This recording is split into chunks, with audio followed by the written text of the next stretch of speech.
Good morning everyone and welcome back to Morning Markets here at True Potential. It's Wednesday the 28th of February. An update on global growth ahead. The prospects for future GDP continue to improve as inflation declines and boosts disposable incomes. And also, US GDP continues to indicate that it's going to grow above trend.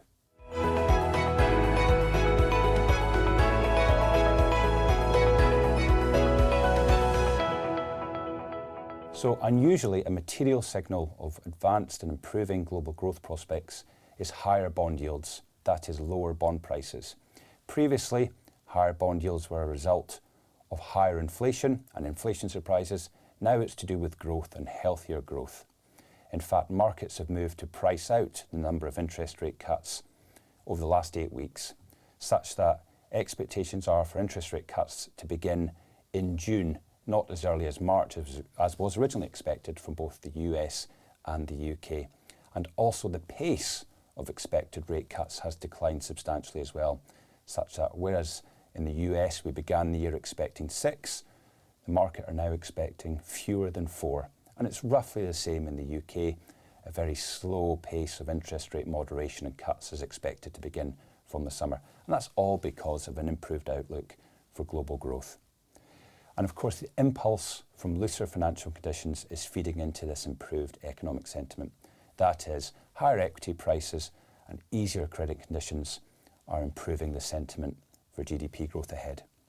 Now, there are other indicators that are signalling the same. Regional surveys in the US point to continued demand for employment. That's very good for GDP expectations and also supports the idea that price pressures are moderating for both businesses and consumers. The most recent estimate for GDP growth in the US for this quarter is above 3%. That's well above trend and shows that the US economy continues to boom. And also within the manufacturing sector, we're seeing order books increase at a faster rate than inventories are increasing. And this has historically been a very healthy sign for broadening global growth outlook.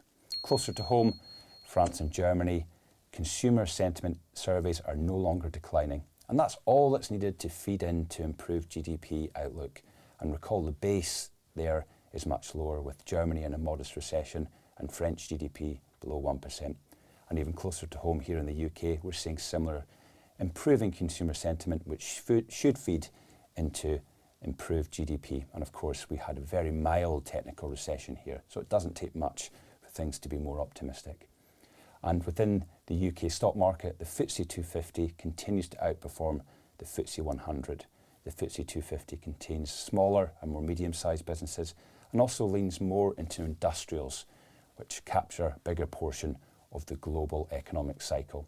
So there are many indicators which are flashing green for global GDP growth, and higher interest rate expectations are just a market signal of that improved outlook. That's all for today. Please take care.